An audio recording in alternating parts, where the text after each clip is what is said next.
자, 컨스트레인트와 그리드에 대해서 미처 설명을 충분히 못했던 거에 더해가지고 그룹하고 프레임의 대조에 대해서도 좀 더 자세하게 한번 설명을 드리도록 하겠습니다. 여기 이제 샘플들을 만들어 놓은 게 있는데요. 나중에 와서 한번 직접 해보시면 좋을 것 같습니다. 일단 기본적으로 구조를 보자면은 내부적으로 프레임 같은 경우에는 여기 프레임 안쪽에 타이틀이라고 되어 있는 텍스트, 그다음에 핑크라고 써놓은 이 프레임, 그다음에 엠버라고 써놓은 이 프레임이 있습니다. 그리고 그룹 같은 경우도 마찬가지예요. 그룹 안쪽으로 타이틀이라고 써놓은 이 텍스트, 그다음 핑크, 엠버 똑같이 두 개를 다 하나는 그룹으로 묶은 거고 또 하나는 프레임으로 묶은 겁니다. 자, 그렇게 한 다음에 그룹 같은 경우에는 이렇게 크기를 키워봤어요. 그러니까 두 배로 이렇게 키워봤는데 요거를 이런 식으로 이제 키워본 거죠. 자, 그러면 이런 식으로 작동을 하고요. 반면에 프레임 같은 경우에는 내부의 자녀한테 이런 컨스트레인트를 설정할 수 있어요. 그룹에서는 그게 불가능해요. 보면은 자녀를 이렇게 선택해도 딱히 컨스트레인트와 관련한 옵션이 뜨지 않는 걸 볼 수 있을 거예요. 자, 여기 와서 이거를 선택을 하면은 컨스트레인트 옵션이 뜨는데 이렇게 있고요. 이 친구는 컨스트레인트 옵션이 뜨지 않습니다. 이런 차이점이 있어요. 그래서 첫 번째로 그룹과 프레임의 차이 같은 경우에 제일 먼저 하고 싶은 이야기는 프레임의 경계 같은 경우에는 자녀 아이템이랑 무관해요. 무슨 말이냐면은 무관하게 존재할 수 있다는 말이 뭐냐면 예를 들어 프레임이 자녀들이 이렇게 텍스트 프레임 있고 그다음에 프레임 있고 프레임 있고 그다음에 이제 이게 프레임인데 이게 바깥쪽에 이제 프레임으로 묶어 놓은 건데 그룹 대신 이렇게 자녀랑 무관하게 자기의 사이즈를 이렇게 설정할 수 있어요. 하지만 그룹 같은 경우에는 무조건 자녀들에 의해서 예를 들어서 제가 이 친구를 이렇게 옆으로 밀면 네, 그룹은 이렇게 됩니다. 무슨 말이냐면은 그룹의 경계는 무조건 자녀 아이템을 감싸는 경계인 거예요. 경계를 조정하면은 자녀 아이템이 비례해서 이런 식으로 커집니다. 네.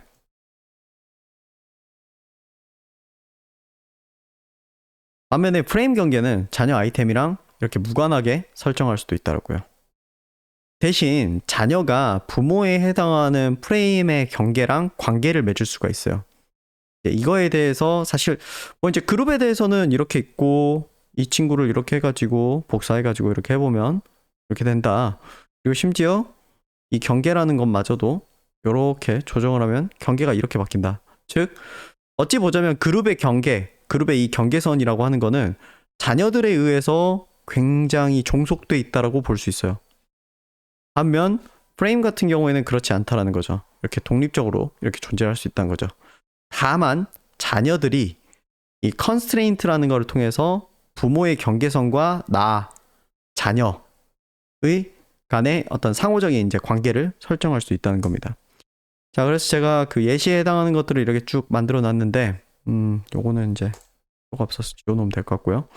자, 예를 들어서 자녀가 탑 레프트로 설정이 되어 있습니다. 이것도 탑 레프트로 설정되어 있습니다. 이렇게 미리 적어놨어요. 어떻게 되어 있는지. 자, 그런 친구를 이렇게 프레임을 조정을 해보면 어떻게 되냐. 이런 식으로 작동을 한다는 거죠. 자, 반면 바텀 라이트로 조정을 했습니다. 라이트, 오른쪽으로부터 내가 어디에 위치해 있는가. 부모의 오른쪽 위치로부터 나는 얼마나 위치해 있는가. 아래로부터 어디에 위치해 있는가. 얘도 마찬가지로 그렇게 설정했어요. 그렇게 하면 어떻게 되냐면 자, 이렇게 되고요. 그 다음에 위쪽 바운더리를 만지면 이렇게 됩니다. 네. 그래서 이런 식으로 설정할 수도 있고요. 그 다음에 보면은 이렇게 두 개 다 넣어줄 수 있어요. 레프트, 라이트, 탑, 바텀. 이렇게 하면 어떻게 되냐면 나의 위쪽 경계선은 위로부터 얼마나 떨어져 있냐. 그 다음에 나의 아래쪽 경계선은 이 부모의 아래쪽 경계선으로부터 얼마나 떨어져 있냐로 설정이 되고 그 다음에 나의 왼쪽 경계선은 부모의 왼쪽 경계선으로부터 얼마나 떨어져 있냐. 오른쪽 경계선은 오른쪽으로부터 얼마나 떨어져 있냐. 이런 식으로 설정이 되게 돼요. 그래서 이 앞서 봤던 이 두 개의 케이스에 비해서 다른 점이 뭐냐고 하면은 얘는 자녀의 사이즈가 변해요. 네, 이렇게 사이즈가 바뀝니다. 줄여보면은 이런 식으로 이렇게 다시 나오고요. 더 줄이면 이렇게도 되겠죠? 네, 그래서 탑, 바텀, 레프트, 라이트로 되어 있는 케이스도 봤고요. 센터 같은 경우에는 자, 부모님의 중앙으로부터 내가 어디에 위치해 있냐. 자, 높이 측면에 있어서는 나는 나는 여기 중앙으로부터 이만큼 떨어져 있고 위와 아래가 뭐 이런 식으로 이제 설정이 된다는 거죠. 뭐 이 묘사가 더 정확한지 모르겠는데 예를 들어서 이건 이제 뭐 한번 해보죠.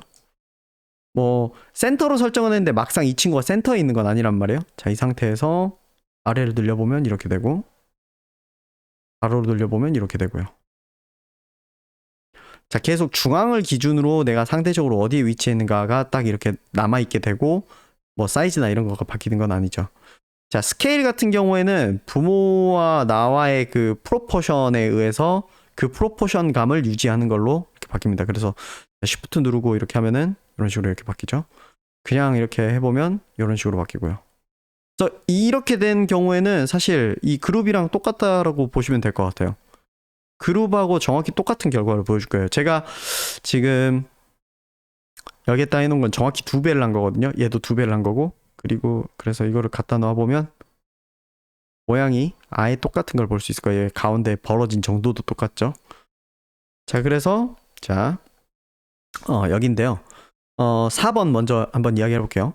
프레임은 자녀 아이템이 컨스트레인트를 가질 수 있고요. 그룹은 자녀 아이템이 컨스트레인트를 가질 수가 없습니다. 자, 그리고 배경과 경계선 이 차이도 있는데요.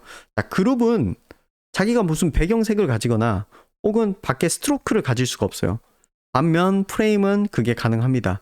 저는 프레임한테 지금 흰색을 넣어줬고요. 원하면 스트로크도 이제 집어넣을 수 있어요. 예를 들어서 이런 식으로 테두리 색도 이렇게 따로 이렇게 넣어줄 수도 있죠. 이게 가능하다는 겁니다. 반면 그룹은 그런 게 없어요.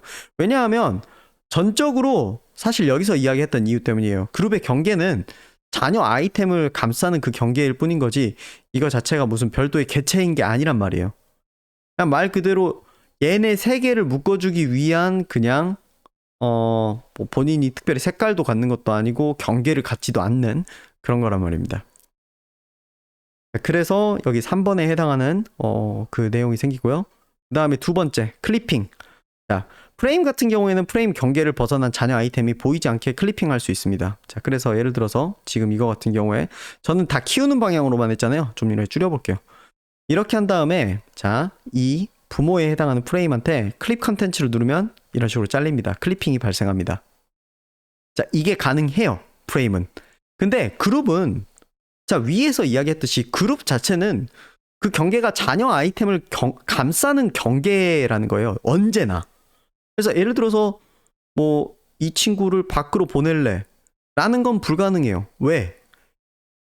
그룹 자체는 이 안에 있는 자녀들을 감싸는 경계이기 때문에 애가 아무리 예를 들어서 애를 이렇게 한다고 해도 네, 그룹은 이렇게 돼요. 네. 그래서 얘한테는 클리핑이라는 것 자체가 불가능하죠. 왜? 자녀 아이템이 경계를 벗어난다는 게 불가능해요. 왜냐? 내 경계는 늘 자녀 아이템을 감싸는 경계이기 때문에요. 클리핑 옵션이 없습니다. 그래서 결론만 이야기하면요. 사실 피그마에서는 프레임을 늘 사용해야 돼요. 늘 프레임을 사용하고 그룹은 사용을 안 한다라고 생각하시는 게 맞아요. 물론 이제 필요가 있으니까 존재하는 기능이긴 해요. 그럼에도 불구하고 기본적으로는 나는 늘 프레임을 사용한다 라고 생각을 하셔야 되고요. 그룹은 정말 어쩔 수 없이 뭐 혹은 편의 때문에 내가 얘네들을 다 한 번에 끄집어서 움직여야 돼. 뭐 이럴 일이 있을 때 그때 잠시 그룹으로 이렇게 해가지고 가지고 다니면 편하긴 하겠죠. 그런 식으로 생각해야 되지 이거를 그룹을 뭔가 레이아웃을 잡는 용도나 그런 용도에서 사용하지는 않는 게 좋습니다. 굉장히 중요한 거고요. 이거는 무조건 꼭 그렇게 사용을 해주시길 바랍니다. 그래서 웬만하면은 저한테 배우신 분들은 그룹을 그냥 안 사용했으면 좋겠어요. 자, 여기까지가 이제 내용이었고요. 자, 그러면 컨스트레인트 아까 제가 설명드렸는데 좀 컨스트레인트의 좀 더 세부적인 예시들을 많이 보여드리기 위해서 여기다 이렇게 만들어놨어요. 그래서 기본적으로 이런 친구를 하나를 만들어놨어요. 그래서 얘가 이제 패런트에 해당하고 이 친구가 이제 차일드 혹은 아이템 여기는 이제 패런트 혹은 컨테이너라고 부르는 거고요. 그래서 처음에는 이제 탑 레프트가 이제 원래 기본 컨스트레인트잖아요. 그래서 탑 레프트로 이렇게 잡혀 있는데 뭐 이제 이게 수직에 대한 거, 그 다음에 수평에 대한 걸로 이렇게 따로 이렇게 해놨습니다. 그래서 센터 레프트, 센터 라이트, 그다음에 센터의 레프트 라이트, 그다음에 센터의 센터, 그다음에 센터의 스케일, 뭐 이런 식으로 경우들을 만들고 그거를 정확히 딱 가로만 이렇게 사이즈를 바꾸면 어떤 식으로 바뀌는가를 이렇게 해놔봤고요. 이쪽은 세로에 대해서 이렇게 해놔봤습니다. 그래서 탑, 바텀, 센터, 스케일 뭐 이렇게 해가지고 이렇게 크기를 변경하는 걸 해봤습니다. 그다음 마지막으로 이 센터라고 하는 거에 대해서 조금 좀 헷갈릴 수도 있을 것 같아서 이 센터에 대한 경우를 이 센터 이렇게 놔두고 중앙을 중심으로 이렇게 싹 이렇게 놔둔 것들을 이렇게 해놓고 요걸 스케일링하면 이렇게 된다. 이거를 스케일로 해놓고 하면은 이렇게 된다. 그다음에 여기서 탑, 바텀, 레프트, 라이트로 해놓고 하면은 이렇게 된다. 라는 각각의 좀 케이스를 이제 보여드리려고 했습니다. 요거랑 요거에서 조금 헷갈릴 수도 있는데 하나 말씀드리자면 탑, 바텀, 레프트, 라이트로 하면은 보세요. 여기서 이만큼 떨어진 거, 여기서 이만큼 떨어진 거, 그다음에 여기서 이만큼 떨어지고 여기서 이만큼 떨어지고가 그대로 유지되고 있습니다. 네, 이 친구 하나로만 보면요. 반면에 이 친구도 마찬가지로 여기서 떨어진 정도가 여기와 일치합니다. 이렇게 돼 있는. 반면 스케일 같은 경우에는 여기 딱 보시면 아시겠지만 여기 이 정도의 간격하고 여기하고 이게 달라요. 여기는 똑같은데 여기는 비례감을 갖고 그대로 커진 거죠. 자, 그래서 이게 이제 컨스트레인트들을 여러분들이 이거 가져가셔가지고 이거 듀플리케이트 떠가지고 뭐 예를 들어 이거를 가지고 이제 해보실 수도 있겠죠. 그 다음에 그리드입니다. 자, 그리드 같은 경우에는 그리드를 쳐놓은 상태에서 그리드를 눈에 보이게 켰다가 눈에 안 보이게 끄고 이렇게 할 수 있어요. 단축키는 Shift G입니다. 내가 쳐놓은 그리드들을 일괄로 켜고 끄고 이렇게 할 수 있거든요. 자, 그래서 그렇게 할 수 있고요. 자, 그리드는 어떻게 만드는 건지부터 이제 설명을 드리도록 할게요. 앞서 두 개 같은 경우에는 이미 기존에 설명드렸던 거를 좀 이제 좀 이제 보완하기 위해서 이제 말씀을 드렸던 건데, 자, 이거 가지고 설명을 하도록 하겠습니다. 요거는 이제 1280에 1080으로 만들어 놓은 건데요. 저도 똑같이 하나 만들도록 하겠습니다. 그리드를 만드는 법부터 이야기를 하도록 할게요. 그래서 여기 보면 1280에 1080 이렇게 만듭니다. 자, 그런 다음에 여기에다가 제가 레이아웃 그리드 여기 가가지고 플러스 버튼을 누르면 이렇게 그리드가 만들어집니다. 근데 보통 이런 격자 그리드를 만들고자 뭐 이렇게 하려는 건 아니고, 왜냐하면은 피그마는 기본적으로 픽셀 퍼펙트로 작동을 하잖아요. 그러니까 정확히 정수에 해당하는 픽셀 위치에다가 물건을 놓기 때문에 굳이 이게 뭐 물론 이제 필요한 순간이 있겠습니다만 굳이 필요하진 않고요. 보통 어떤 이유 때문에 쓰냐면 컬럼을 이렇게 치는 용도로 많이 씁니다.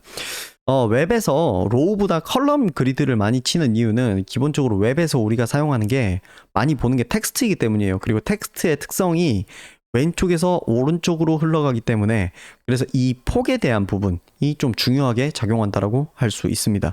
기본적으로 웹은 아주 긴 문서예요. 문서. 아주 긴 문서인데 가로가 이렇게 자유자재로 바뀔 수 있고, 이 길이라고 하는 거는 이론적으로는 굉장히 무한하게 펼쳐져 있다라고 생각을 하시면 될 겁니다.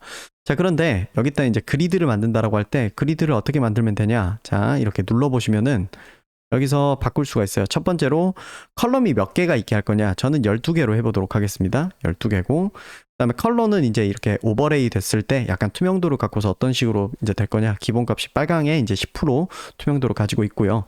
여기서 이제 타입이라고 하는 게 스트레치와 센터, 뭐 레프트, 라이트 이렇게 있는데, 레프트, 라이트 뭐 이렇게 있는데, 자, 일단은 센터 기준으로 한번 설명을 드려볼게요.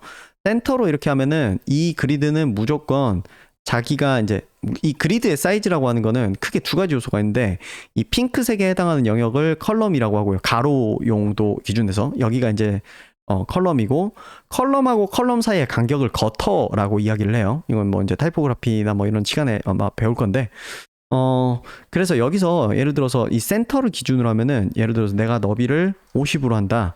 그리고 거터가 뭐 예를 들어서 20이다. 혹은 거터가 뭐 30이다 하면은 이 사이가 이제 벌어지겠죠. 그러면 얘네들의 전체 사이즈라는 게 있을 거 아니에요.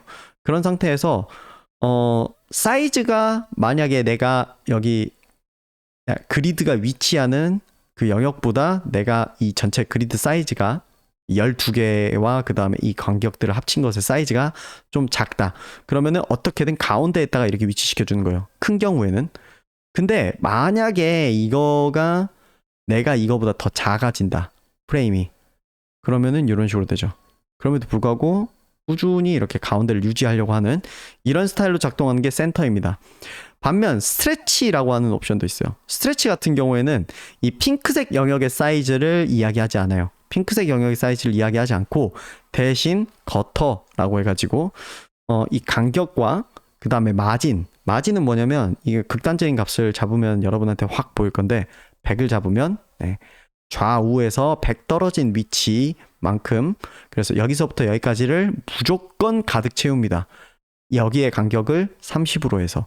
그래서 이거 같은 경우엔 제가 키우면은 간격 여기 100인 상태에서 30, 30, 30.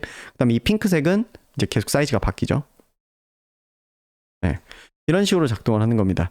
자, 그래서 1280을 기준으로 1080 해놓고 제가 이제 만들 건데, 저 같은 경우에는 아까 위에서 만들었던 게 어떻게 만들었냐, 12컬럼에 67 위드스에 36 거터 이렇게 해서 만들었습니다.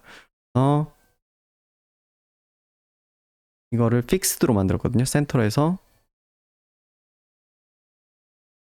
67에 36이죠. 17 그다음에 36 이렇게 만들면 이렇게 했을 때 아마 사이즈가 정확히 어떻게 될 거냐면 왼쪽 오른쪽이 아마 정확히 40씩 떨어질 거예요. 40이죠. 그다음에 아마 저 반대쪽도 40일 거예요.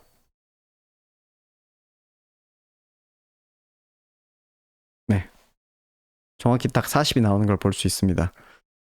자, 그럼 이 상태에서 제가 요거 사이즈를 이제 좀 줄이고 키우고 해볼게요. 그럼 어떻게 되냐면, 줄이면은 이렇게 되고, 키우면 이렇게 됩니다. 이렇게 해가지고 그리드를 픽스드로 하나하나 만들어 봤고요. 정확히 같은 느낌의 그리드를 이번에는 픽스드가 아니라, 그러니까 센터 방식이 아니라 스트레치 방식으로 만들어 볼게요. 그렇다라고 하면은 마진을, 저는 아까 말씀드렸죠. 여기 좌우가 40씩 딱 떨어져 있다고. 그럼 여기다 40 입력하면 돼요. 그러면 어떻게 되냐? 아이고.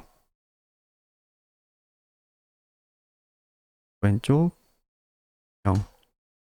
이렇게 하면 둘은 사실상 완전히 동일한 그리드예요. 다만 사이즈가 늘어나고 줄어들 때 보이는 움직임이 좀 달라요. 예를 들어서 제가 이 친구를 사이즈를 960으로 바꿔볼게요. 그럼 이 친구는 이렇게 되고요. 이 친구를 960으로 바꿔볼게요.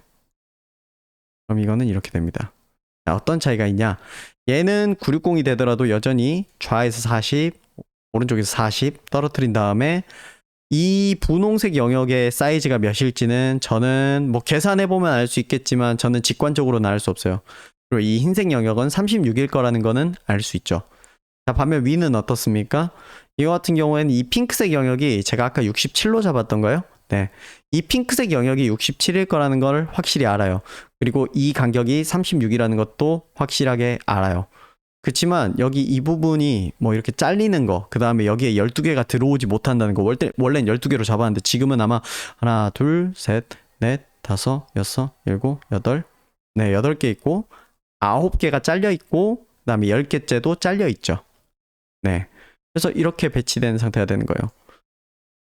자, 그러면 이렇게 두 가지, 그러니까 여기 이거 두 개는 눈으로 보기엔 똑같지만 줄이는 거나 키우는 거나 해보면, 자, 여기선 똑같은데 늘리고 줄이고 해보면 다르다는 거예요. 그리고 이 친구는 스트레치로 그리드를 만든 거고 이 친구는 픽스드로 만든 거고요.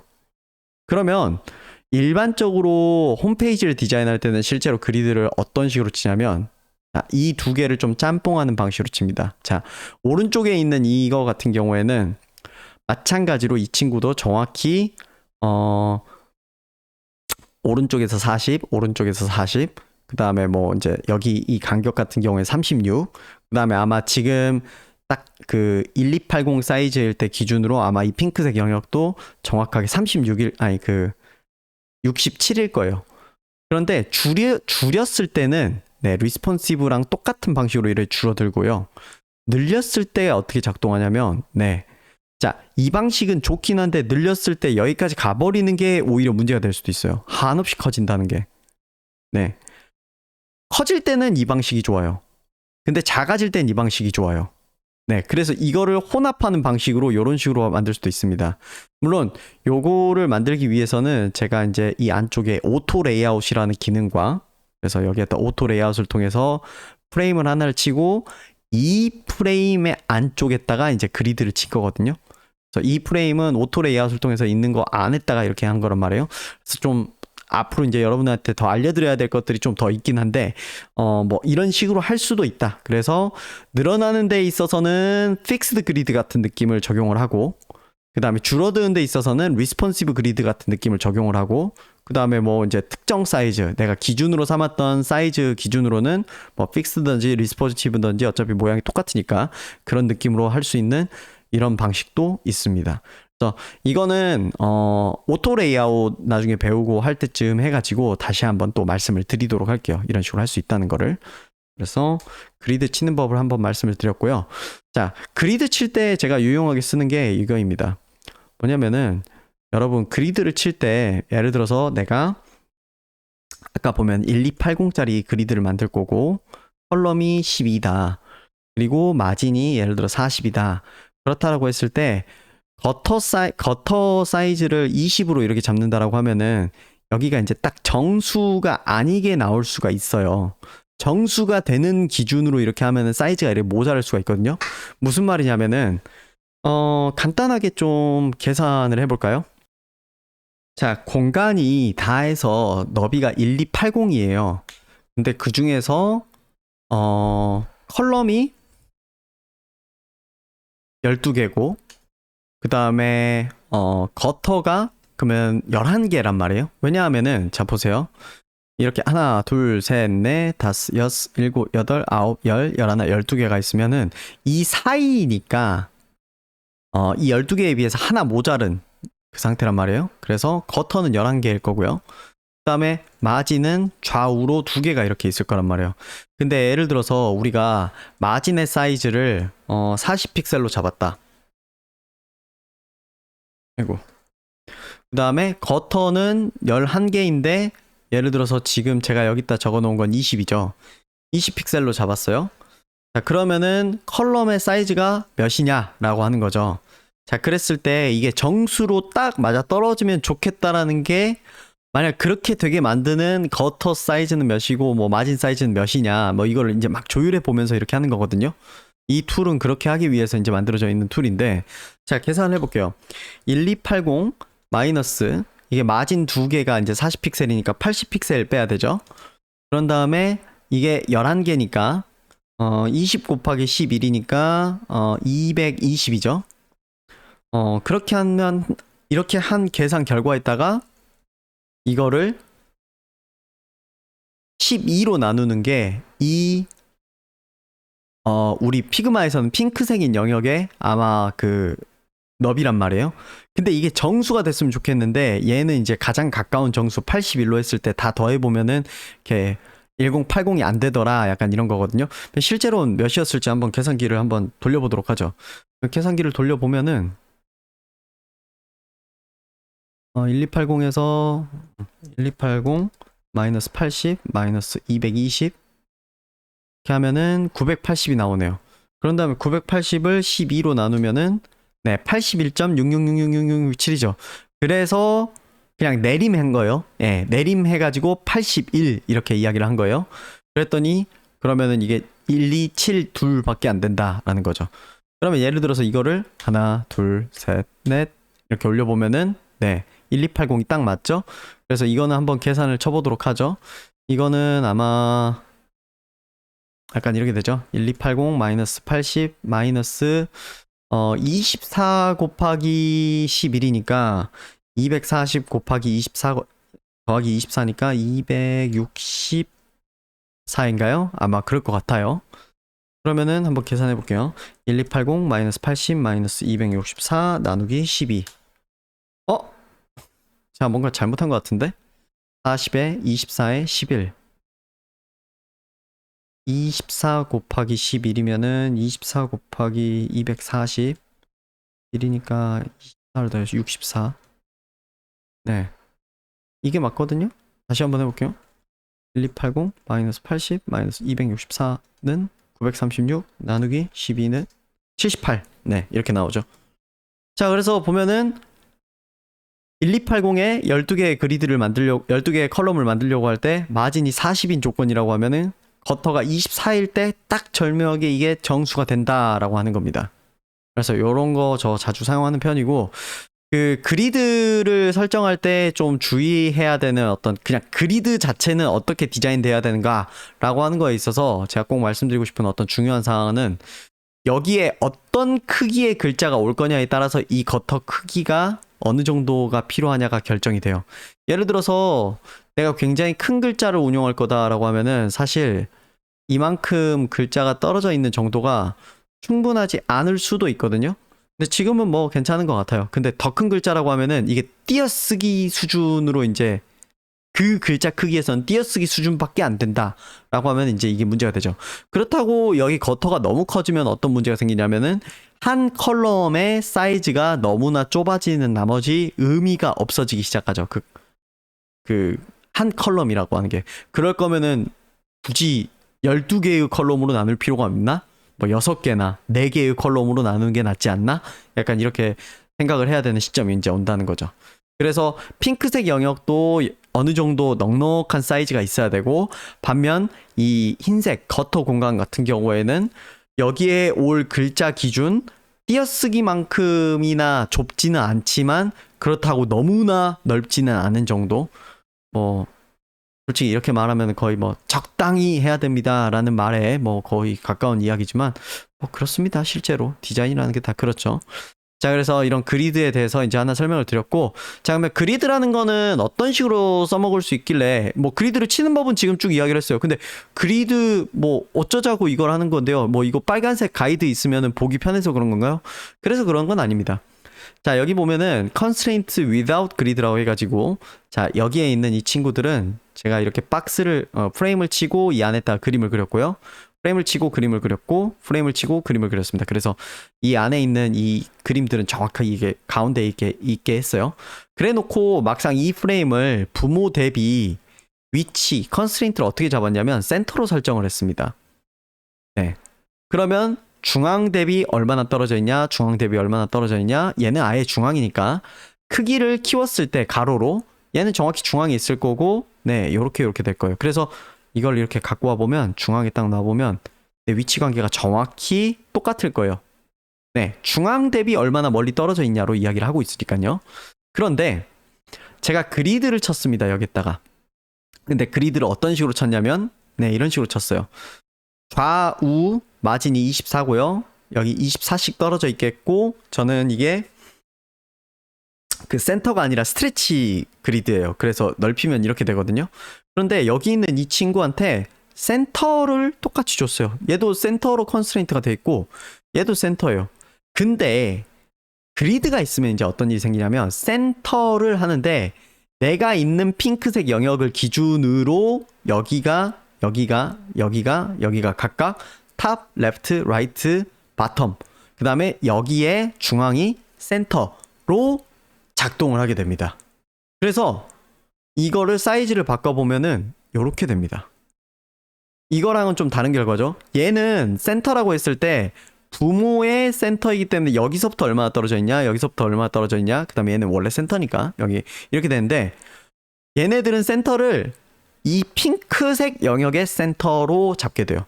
무슨 말이냐면 원래는 부모의 바운더리를 컨스트레인트, 관계 맺기의 어떤 이제 조건으로 삼는데, 구속 조건이 되는 그것을 그리드를 기준으로 이렇게 바꿀 수 있다는 겁니다. 네. 그래서 이런 식으로 사용하기도 하고요.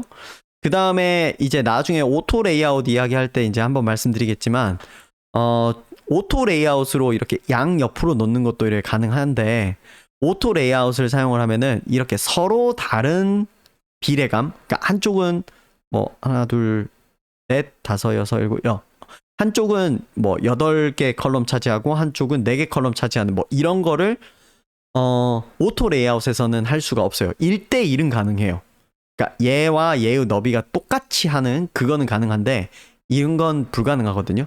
그래서 얘 같은 경우도 지금 레프트 라이트에 탑으로 설정했고 얘는 레프트 라이트에 탑으로 설정했어요. 그러면 이 레프트 라이트가 여기서 여기까지의 간격인 게 아니라 네.